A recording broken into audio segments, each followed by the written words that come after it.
জাহান্নামে নিক্ষেপ করার পর ফাতানদালিকু আকতাবু বাতনিহি, জাহান্নামের মধ্যে যাওয়ার পর পেটের নারী বুড়িগুলা বের হয়ে যাবে।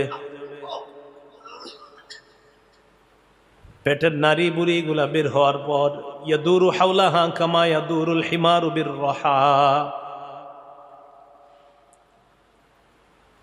গাদা যেমন চাক্কির চারপাশে ঘুরতে থাকে এইভাবে ওই ব্যক্তিরা তার নারী বুড়িগুলার চারপাশে ঘুরতে থাকবে।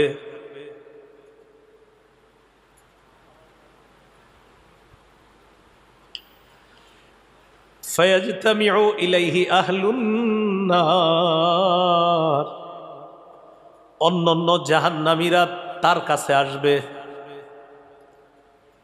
একবার ভাবেন, অন্য জাহান্নামীরাও তো শাস্তির মধ্যে আছে, কিন্তু তার শাস্তি দেখে অন্য জাহান্নামীরা তার কাছে আসবে। কিরে এই লোকের